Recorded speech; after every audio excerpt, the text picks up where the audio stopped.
अस्सलाम वालेकुम। Class 11th subject accountancy और आज हम नया यूनिट पढ़ेंगे that is depreciation provisions and reserves. लेकिन आज के इस लेक्चर में हम डेप्रिसिएशन पे बात करेंगे। अगर हम सिंपल मीनिंग की बात करेंगे डेप्रिसिएशन की, तो डेप्रिसिएशन सिंपली मीन्स डिक्रीज और fall in the value of an asset, जैसे कि यूजेज और विथ एफ्लेक्स ऑफ टाइम और एक्सेंट। सिंपल वर्ड्स में आपको ये कहूँ कि जब किसी एसेट का वैल्यू कम होता है इस्तेमाल से, तो उससे हम कहते हैं डेप्रिसिएशन मीन्स डिक्रीज। एक एसेट का जब वैल्यू कम होता है इस्तेमाल करने से, तो उससे हम कहते हैं डेप्रिसिएशन। लेकिन जब हम अकाउंटिंग में डेप्रिसिएशन की बात करते हैं तो यहाँ पर इसका मैकेनिज्म या इसका ट्रीटमेंट थोड़ा डिफरेंट है। फॉर एग्ज़ाम्पल मैं आपको एक मिसाल दूंगा। हमने कोई एसेट परचेज़ किया है फॉर ₹5 लाख। फॉर एग्ज़ाम्पल हमने मशीनरी परचेज़ की है जिसका कास्ट है ₹5 लाख। लेकिन ये जो 5 लाख है ये हम उसी साल में चार्ज नहीं करेंगे जिस साल में हमने ये परचेज़ किया है। क्यों? क्योंकि जो मैचिंग प्रिंसिपल है, मैचिंग प्रिंसिपल में ये बताता है कि जिस अकाउंटिंग पीरियड में कोई रेवेन्यू जनरेट हुआ है या कोई एक्सपेंसेस इनकर हुई है उसको उसी साल मैच करना है, ताकि हमें पता चले कि whether we are earning profit या हमें लॉस इराइज हुआ है।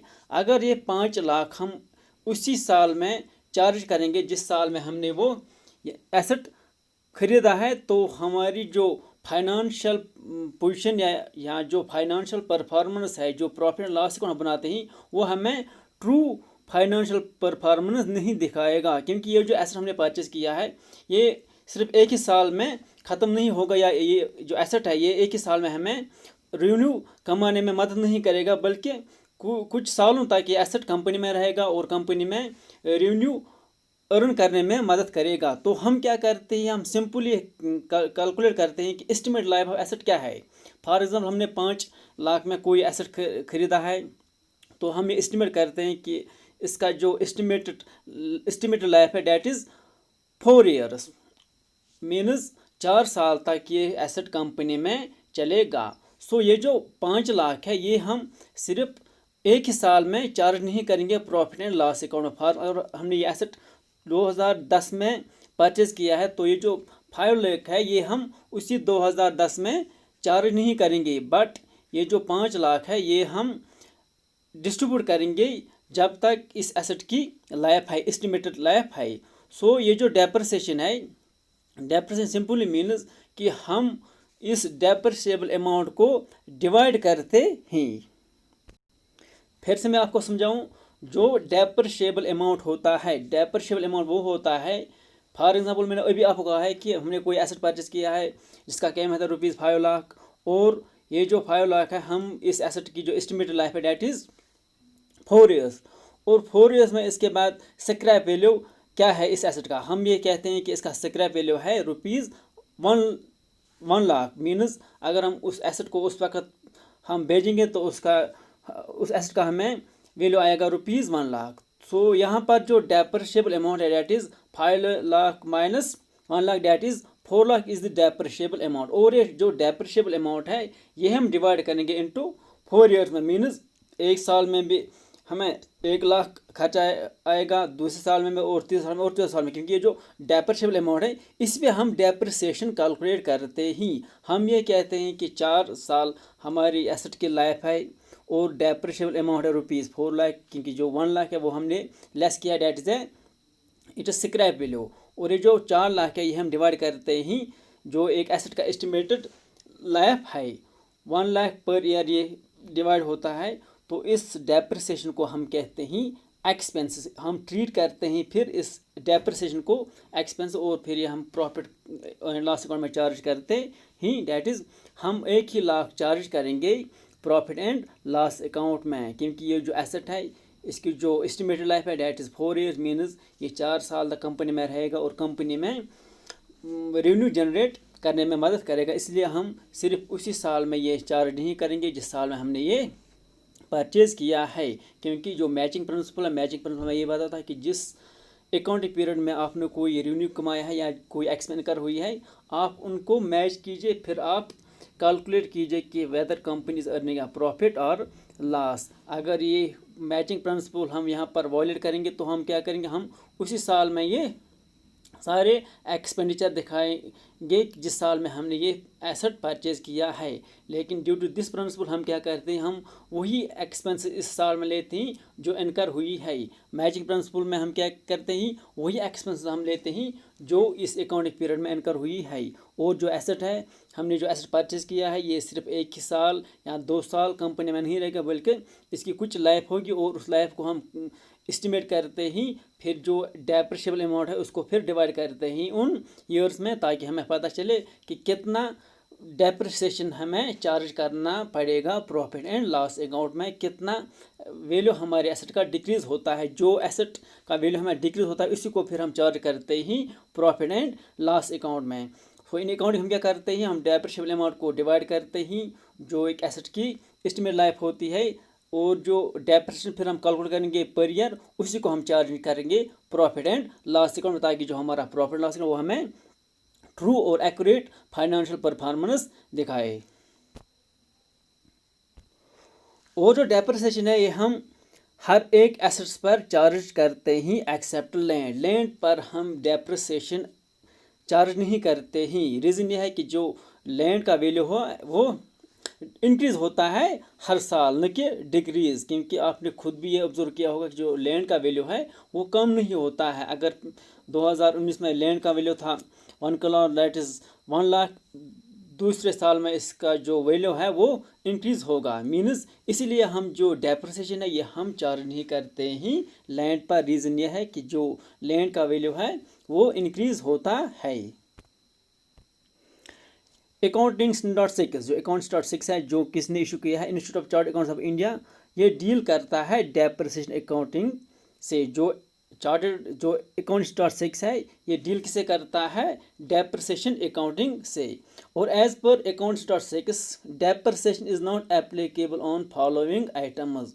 जो अकाउंटिंग स्टैंडर्ड 6 है, जो किसने इशू किया है, institute of chartered accounts of India, ये क्या कहता है कि जो डेप्रिसिएशन है ये फॉलोइंग आइटम्स पर एप्लीकेबल नहीं होता है। वो क्या है, forests, plantations and similar regenerative natural resource, mean जो नेचुरल रिसोर्स हैं उन पे डेप्रिसिएशन अप्लाई नहीं होता है। उसके बाद क्या है, wasting asset including expenditure on the exploration for and extraction of minerals, oils, natural gas and similar non regenerative resources.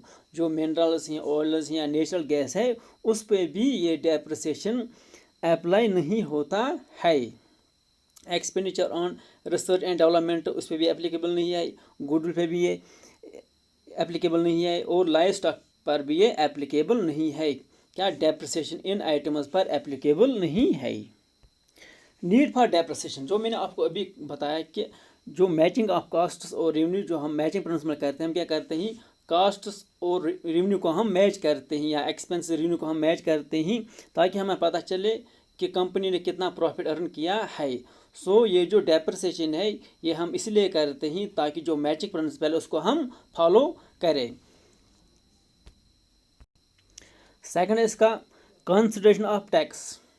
जब हम डेप्रिसिएशन चार्ज करते हैं तो इससे क्या होता है, ये जो डेप्रिसिएशन है ये जब हम कैलकुलेट करते हैं इनकम टैक्स तो वहाँ पर क्या होता है, इस डेप्रिसिएशन से ये जो अमाउंट है, डेप्रिसिएशन अमाउंट है, ये हम डिडक्ट करते हैं as per income tax rule. ये हम डिडक्ट कर सकते हैं, हम ट्रीट करते हैं एज एन एक्सपेंस। तो यहाँ पर हमें क्या एक और बेनिफिट मिलता है, टैक्स में भी ये हमें मदद देता है। थर्ड है इसका true and fair financial position. इस डेप्रिसिएशन से क्या होता है, हमें एक एसेट का ट्रू वैल्यू पता चलता है। अगर हम डेप्रिसिएशन नहीं देंगे तो इससे क्या होता है, जो हमारे पास एसेट होते हैं वो ओवर वैल्यूड होंगे, जिससे हमें कंपनी की जो फाइनेंशियल पोजीशन होती है वो हमें पता नहीं चलेगी। So with depreciation we are knowing the true and fair financial position of the company. Fourth है compliance with law. As per tax regulatory authorities और बहुत से लॉ ऐसे हैं जो हमें मजबूर करते हैं इस बात पर कि आप डेप्रिसिएशन चार्ज कीजिए। अब नेक्स्ट है factors affecting depreciation. What are the factors which affecting the depreciation? First one is cost of asset, original cost और हिस्टोरिकल कॉस्ट, ये फर्स्ट फैक्टर है। सो एक्चुअल कॉस्ट या जिससे आप कहोगे original cost simply means the acquisition cost of the asset. ये क्या होता है, ये एक्विजिशन कॉस्ट ऑफ एसेट होता है, और इसमें और भी वो एक्सपेंस होते हैं जो हम इनकर करते हैं ताकि जो हमारा एसेट है वो प्रेजेंट कंडीशन में पहुँचे, और जो इसके अलावा जो और भी एक्सपेंसेस है जो एक एसेट को इंस्टॉल करने में लगते हैं वो भी इसमें आते हैं। सो आप ये याद रखिए, जो कॉस्ट ऑफ एसेट या ऑरिजिनल कॉस्ट है, हिस्टोरिकल कॉस्ट है, इसमें वो एक्सपेंसेस भी आते हैं जो एक एसेट को इंस्टॉल करने में लगते हैं, या जो एक एसेट को जो एक प्रेजेंट पोजीशन होती है, एसेट प्रेजेंट कंडीशन जो होती है एसेट की, उसमें जो एक्सपेंस लगते हैं as well as the acquisition cost, वो सारे एक्सपेंसेस इस एक्चुअल कॉस्ट में आते हैं। फिर से मैं आपको समझाऊं, actual cost simply means all those costs जो हम इनकर करते हैं एक एसेट पर, उसको प्रेजेंट कंडीशन में लाने के लिए, या जो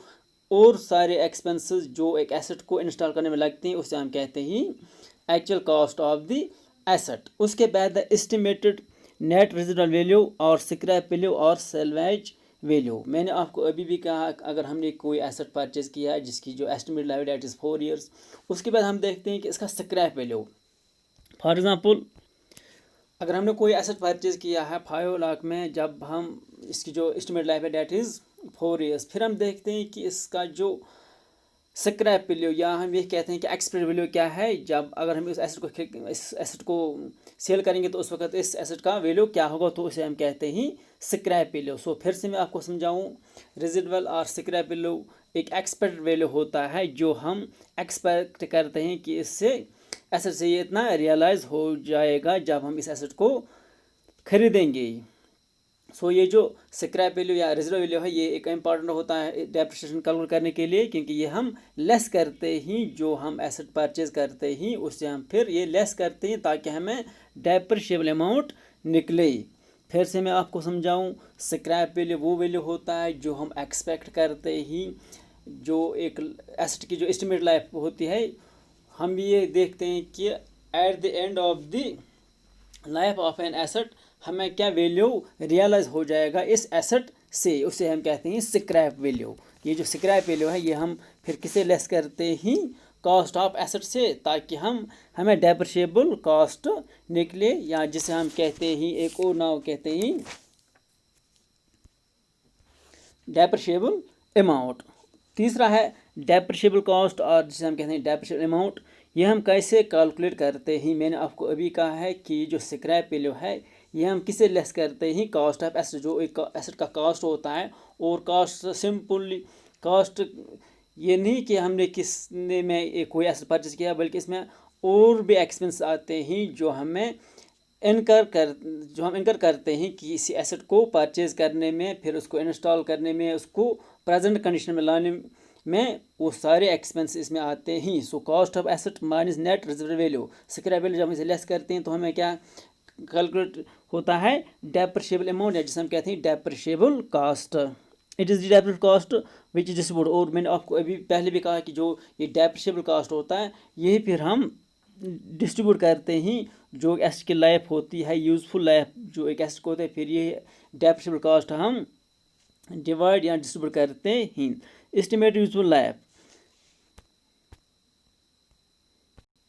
it simply mean estimated useful life simply means जो एक लाइफ की, जो एक एसेट की एस्टिमेट लाइफ होती है, जब तक हम एक्सपेक्ट करते हैं ये कंपनी में चलेगा, ये कंपनी में रेवेन्यू जनरेट करने में मदद करेगा, तो उसे कहते हैं estimated useful life of an. ऐसे कब तक ये कंपनी में चलेगा, कब तक ये जो एसेट है ये काम आएगा कंपनी में, तो उसे कहते हैं हम estimated useful life of an asset. और ये estimated useful life of an asset है, ये इंपॉर्टेंट होता है डेप्रिसिएशन कैलकुलेट करने में, क्योंकि हम सबसे पहले क्या देखते हैं, estimated life of an asset. अगर एक एसेट की जो estimated life that is 5 years, तो ये जो डेप्रिशिएबल अमाउंट है ये हम 5 ईयर्स में फिर डिस्ट्रीब्यूट करते ही, ताकि हम फिर ये एक्सपेंस को चार्ज करें प्रॉफिट एंड लॉस अकाउंट में। Estimated useful life of simple means जो एक्सपेक्टेड लाइफ होती है एसेट की, जो हम एक्सपेक्ट करते हैं या जो हम एस्टिमेट करते हैं कि इतने सालों तक एक एसेट कंपनी में चलेगा। यहाँ पर कुछ टर्म्स हैं जो आपको समझना जरूर है, डेप्रिसिएशन और डेप्लीशन। डेप्लीशन सिंपली मीन्स ये एक कहाँ पे हम इस्तेमाल करते हैं, नेचुरल सोर्स में। जिस तरह से डेप्रिसिएशन हम फिक्स्ड एसेट्स में इस्तेमाल करते हैं, उन एसेट्स में जिनका वैल्यू कम होता है, तो उस पर हम क्या करते हैं, डेप्रिसिएशन। लेकिन जो डेप्रिसिएशन है, जो नेचुरल सोर्स है, मैंने जो आपको अभी भी कहा है कि डेप्रिसिएशन हम कुछ आइटम्स पर एप्लीकेबल नहीं है, उनमें क्या था, नेचुरल सोर्स। तो आप नेचुरल से कौन सा टर्म इस्तेमाल करते हैं, डेप्रिसिएशन। फिर से मैं आपको समझाऊँ, नेचुरल सोर्स के लिए हम डेप्रिसिएशन अप्लाई नहीं करते, बल्कि उनके लिए कौन सा टर्म एप्लीकेबल है, डैट इज़ डेप्रिसिएशन। और इसी के साथ एक और टर्म है, डैट इज़ एमोर्टाइजेशन। एमोर्टाइजेशन किन पे इस्तेमाल होता है, writing of the cost of intangible assets. जो इनटेंजिबल एसेट्स होते हैं कंपनी में, उनके लिए हम कौन सी टर्म इस्तेमाल करते हैं, एमोर्टाइजेशन। सो फिर से मैं आपको समझाऊँ, एमोर्टाइजेशन इनटेंजिबल एसेट्स के लिए हम इस्तेमाल करते हैं, और डेप्रिसिएशन हम नेचुरल रिसोर्स के लिए इस्तेमाल करते हैं।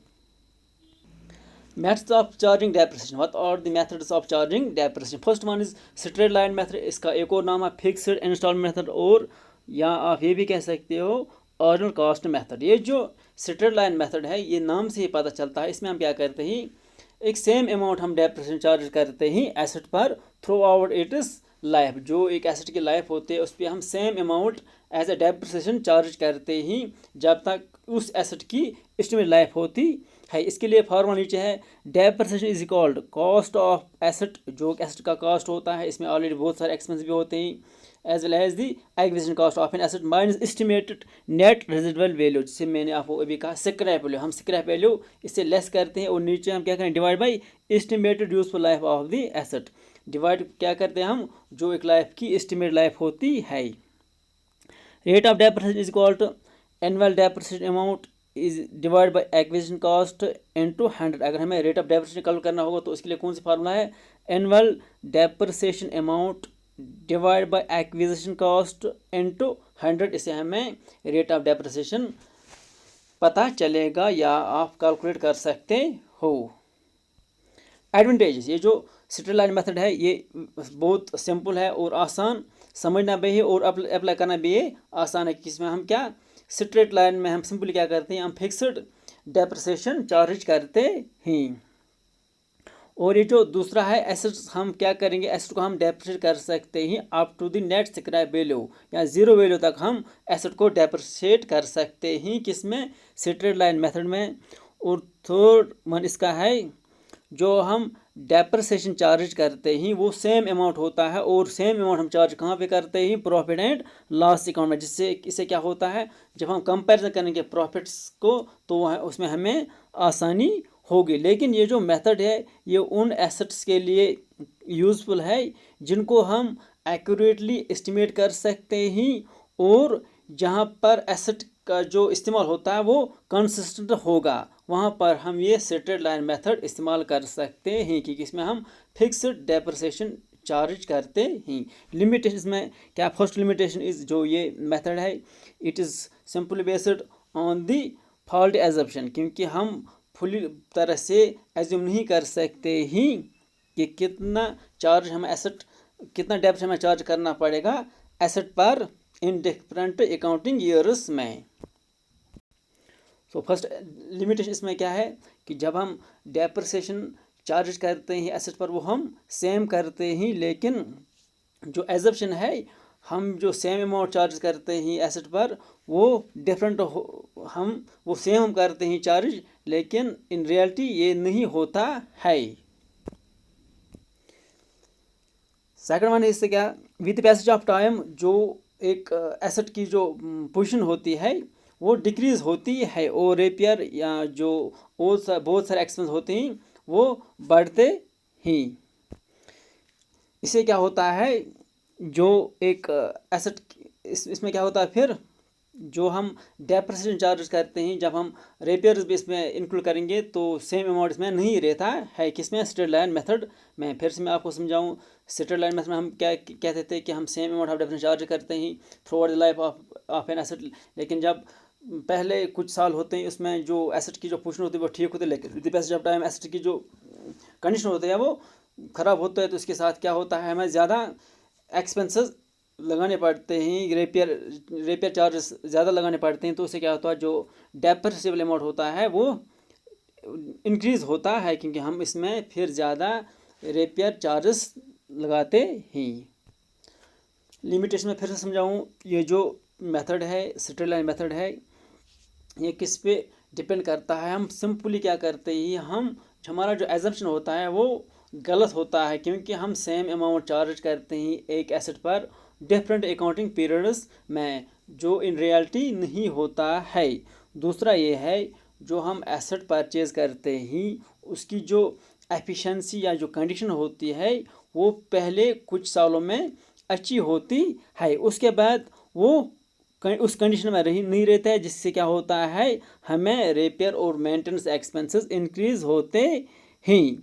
उससे क्या होता है, जो हम अमाउंट फिर चार्ज करते हैं प्रॉफिट में एज ए डेप्रिसिएशन, और जो रिपेयरिंग चार्जेस होते हैं वो यूनिफॉर्म नहीं होते हैं, बल्कि वो इंक्रीज होते हैं, क्योंकि जो एसेट की जो कंडीशन है वो उस हालत में नहीं है। इसमें हम एक यूनिफॉर्म रेट ऑफ डेप्रिसिएशन लगाते हैं, और साथ ही साथ फिर विद पैसेज ऑफ टाइम हमें रिपेयर एक्सपेंसेस ज़्यादा होते हैं, जिससे जो टोटल अमाउंट होता है वो ज़्यादा हम चार्ज करते हैं प्रॉफिट एंड लॉस अकाउंट में। दूसरा मेथड है रिटन डाउन मेथड और डिमिनिशिंग बैलेंस मेथड या रिड्यूसिंग इंस्टॉलमेंट मेथड। जो रिटन डाउन मेथड है, इसमें हम क्या करते हैं, जो डेप्रिसिएशन है ये हम किस पे चार्ज करते हैं, बुक वैल्यू, जो एक एसेट का बुक वैल्यू होता है उसी पे हम ये चार्ज करते हैं। इसमें क्या होता है, जो अमाउंट ऑफ डेप्रिसिएशन होता है वो रिड्यूस होता है हर साल के बाद। इसमें हम जो डेप्रिसिएशन चार्ज करते हैं वो हम किस पे चार्ज करते हैं, बुक वैल्यू पे। सो ओबियसली जब हम बुक वैल्यू पे ये डेप्रिसिएशन चार्ज करते हैं, जो अमाउंट ऑफ डेप्रिसिएशन है वो रिड्यूस होता है हर साल के बाद। ये फार्मूला है डेप्रिसिएशन के under, written down method R is equal to 1 - n square root H divide by c into 100, और rate of depreciation n is expected useful life ऐसे स्क्रैप वैल्यू, और सी है cost of an asset. Difference between straight line method versus written down method, written down value method. यहाँ पर हम difference करेंगे, इन दोनों में डिफरेंस क्या है, स्ट्रेट लाइन मेथड में और रिटन डाउन वैल्यू मेथड में क्या फ़र्क है। डेप्रिसिएशन, जब हम स्ट्रेट लाइन मेथड की बात करते हैं, इसमें हम सिंपली क्या करते हैं, जो एक एसेट का अर्न कॉस्ट होता है उसी पे हम डेप्रिसिएशन कैलकुलेट करते हैं। लेकिन in written down value method में क्या करते हैं, हम किस पे डेप्रिसिएशन कैलकुलेट करते हैं, on the written down value of fixed asset. जो रिटन डाउन वैल्यू होता है एक फिक्स्ड एसेट का, उस पर हम ये डेप्रिसिएशन चार्ज करते हैं। दूसरा इसमें क्या है, the amount of depreciation remain same for all years. Straight line method में क्या होता है, जो अमाउंट हम डेप्रिसिएशन चार्ज करते हैं वो सेम रहता है फॉर ऑल ईयर्स। लेकिन रिटन डाउन वैल्यू मेथड में क्या होता है, जो अमाउंट होता है डेप्रिसिएशन का वो रिड्यूस होता है हर साल के बाद। The balance in the asset account will be zero at expiry of working life of. जब एक एसेट की लाइफ ख़त्म होगी तो उस वक्त एसेट अकाउंट में क्या बैलेंस होगी, ज़ीरो, क्योंकि यहाँ पर हम स्ट्रेट लाइन मेथड में हम डेप्रिसिएशन क्या यूनिफॉर्म रेट पे चार्ज करते ही। लेकिन रिटन डाउन वैल्यू मेथड में क्या होता है, जो बैलेंस होती है एसेट अकाउंट की वो रिड्यूस ज़ीरो में नहीं हो जाएगा, मीन्स वो ज़ीरो में नहीं आएगा। ये जो स्ट्रेट लाइन मेथड है ये हम इजीली कैलकुलेट कर सकते हैं। Under this method we can easily calculate the rate of depreciation, but in written down value method यहाँ पर मुश्किल होता है रेट ऑफ डेप्रिसिएशन कैलकुलेट करना। जो मैंने आपको अभी भी कहा, ये 5.5 इसमें क्या होता है, विद पैसेज ऑफ टाइम जो टोटल कास्ट होता है, कंबाइंड कास्ट होता है डेप्रिसिएशन का और रिपेयर्स का, वो पहले सालों में कम होता है, उसके बाद वो ज़्यादा होता है। लेकिन रिटन डाउन वैल्यू मेथड में क्या होता है, जो कंबाइंड कास्ट होता है डेप्रिसिएशन का और रिपेयर्स का, वो या तो बराबर होगा या मोर और less through out the period होगा। सॉरी, जो 0.5 है रिटन डाउन वैल्यू मेथड में, फिर से मैं आपको समझाऊँ, जो कंबाइंड कास्ट होता है डेप्रिसिएशन का और रिपेयर्स का किसमें, रिटन डाउन वैल्यू मेथड में, वो ऑलमोस्ट इक्वल रहता है थ्रू आउट द पीरियड। जो एक एसेट का जो पीरियड होता है, लाइफ होती है, वो ऑलमोस्ट सेम रहता है in written down value method में। लेकिन स्ट्रेट लाइन मेथड में क्या होता है, पहले सालों में वो कम होती है, उसके बाद वो इंक्रीज होती है। एक एसेट जो कंबाइंड कास्ट ऑफ डेप्रिसिएशन और रिपेयर्स होता है वो फिर इंक्रीज होता है under straight line method. Recording of depreciation, हम डेप्रिसिएशन कैसे रिकॉर्ड करते हैं, charging depreciation to asset account. जब हम डेप्रिसिएशन को चार्ज करते हैं एसेट अकाउंट, तो उसको हम क्या एंट्री करते हैं for recording purchase of asset, asset account को हम डेबिट करते हैं और टू बैंक और वेंडर अकाउंट को हम क्रेडिट करते हैं। उसके बाद है following two entries are record at the end of every year for detecting depreciation amount from the cost of asset. जब हम डिटेक्ट करते हैं डेप्रिसिएशन किससे एसेट से, तो उसको हम क्या करते हैं depreciation account debit to asset account. B F for charge depreciation to profit and loss account. जब हम ये जो डेप्रिसिएशन जब हम ये चार्ज करते हैं प्रॉफिट लॉस, तो उसको हम क्या करते हैं profit and loss account debit to depreciation account. लेकिन यहाँ पर हम कितना अमाउंट लेंगे with the amount of depreciation, जो आपको समझना ज़रूरी है, जो मैंने आपको पहले भी कहा है कि हम उतना ही चार्ज करते हैं डेप्रिसिएशन अमाउंट होगा, क्योंकि जो मैजिक फंड में यही बताता है कि आप उतना ही चार्ज करो जितना कि एक्सपेंसेस है उस अकाउंटिंग पीरियड में, और जो हमें एक रेवेन्यू अर्न करने में मदद करती है। तो यहाँ पर आप उतना ही अमाउंट लेंगे जो एक एसेट का डेप्रिसिएबल अमाउंट डेप्रिसिएशन होगा। उसके बाद है creating provision for depreciation account. जब हम प्रोविजन क्रिएट करते हैं डेप्रिसिएशन अकाउंट में, उसको हम क्या एंट्री करते हैं for recording purchase of asset, asset account debit to bank और vendor account. Following two journal entries are recorded at the end of each year for recording depreciation amount to provision for depreciation account। जब हम record करते हैं depreciation account किस में provision for depreciation account में, तो उसमें क्या करते हैं depreciation account debit to provision for depreciation account with the amount of depreciation, कितना हमने depreciation amount किया है। तो उसके बाद हम क्या करते हैं for charging depreciation to profit loss account, उसको हम क्या एंटर करते हैं profit and loss account debit to depreciation account. यह है जर्नल एंट्री रिगार्डिंग डेप्रिसिएशन।